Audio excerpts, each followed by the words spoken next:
My name is Malcolm, and I'm an artist and a creative director, and I run an organisation, or I'm about to launch a new organisation called Play Disrupt.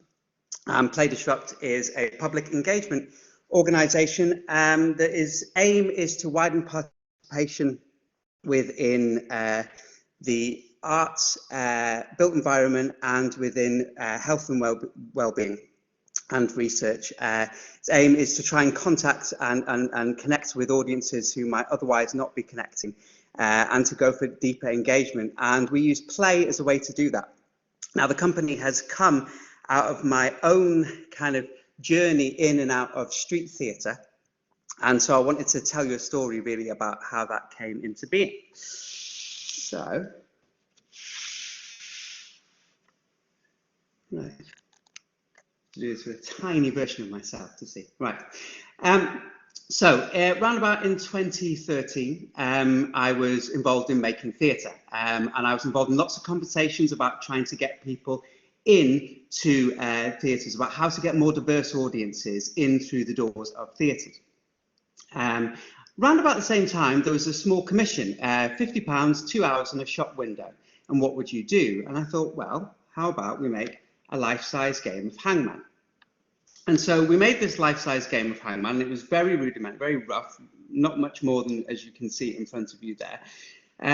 But it captured people's imagination, it excited people, and Bristol Old Vic gave us a little more money. So we built a set and we took it out onto the street. There was no words other than the words on the board. There was a gibbet and a sign that said hangman, bit of music, and a presenter there and an actor in behind here. And all sorts of people, all kinds of demographics came up and got involved in an interactive art theatre show. And a huge light bulb poof, hit off in my brain. This was all about accessibility. It was about connecting with people and participating. So we then went on to make all kinds of different games, like massive battleships that you play across rivers, using flashcards and flags and binoculars, sheep herding games. And we would make all kinds of creative interventions in games like that would connect people with fly tipping and exhibitions and all kinds of different things. And really, as what we learned over this period of time was that it was all about obstacles. So it was thinking about the different obstacles that people had to overcome in order to participate. It was about permission, one's own permission of one's peers, and it was mainly, a big part of it was thinking about, what the invitation might be and what the set of invitations might be that you would need to set in order to get people to come in and play together. And getting people to play together in public space with each other or with strangers, that seemed to make real sense when it was moving over then into participation within all sorts of other worlds. If you want to do a screenshot, there's a good little tag for good invitations that we've done online through Twitter. So in 2017, I got invited to work with the Neighbourhood Planning Forum in South Bristol. They were working on an old airfield where there was going to be a whole load of houses built. Now they had used paper questionnaires, about 700 of them posted through people's doors, but they hadn't had much luck. So we came along and we decided to build an aeroplane. Nothing like this actually, but it makes the purpose of this. So we decided to build an aeroplane with blackboard sides and AstroTurf wings and kind of Playmobil characters. And we took it to the car boot sale, and we took it to Asda, and we took it to the schools.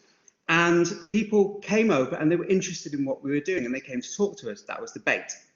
But really the most useful thing was that we built models of what the potential housing development might look like, and people could move it and touch it. And when we took it into schools, rather like if any of you joined the workshop yesterday, it meant that you could really kind of go inside it and look around and see from your perspective, but from other perspectives as well. And you could get 3 steps ahead when you were having the conversation about how this might impact you and how it might impact your community.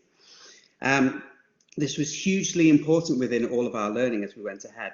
So we've then gone on and we've developed all sorts of different projects, like a 3D printed brain that we then used to help talk about well-being on the streets of Bristol, and a whole set of workshops called How Do You Move, looking at helping to rewrite the physical activity guidelines.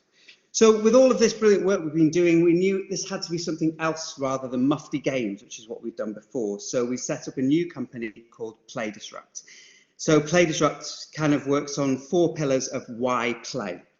And that's active engagement. So when you're actively engaged in something, you're going to see things from all kinds of different perspectives. Break down barriers. You can connect with audiences that might not otherwise be considered. You know, there's a whole process there with connecting and searching out these different audiences. It's memorable. It's an experience-based project, so that it's not just memorable for the participants and the people who are being involved in the public, but also for the people, the clients, the researchers, whoever that might be. And it interrogates systems. The whole creative system itself interrogates how you're questioning, how you're talking to audiences inside and out. So what do? We run workshops inside companies and inside organizations and universities, but also on behalf of those organizations with the public, playful workshops. We run full consultations over long periods of time using play as a way to connect. Playful disruptions, that's really where it's come from. We were invited to create play disruptions, kind of kicking up the sand and throwing things about in communities. And we make props.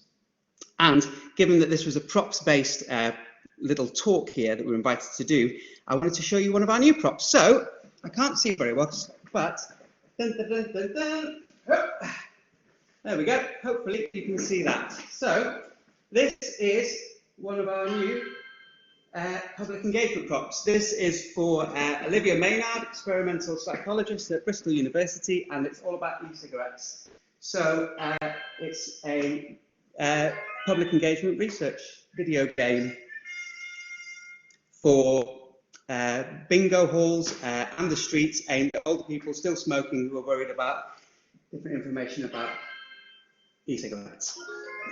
So there you go. Let's play this. Thanks very much, Malcolm. Play in public engagement. Thanks.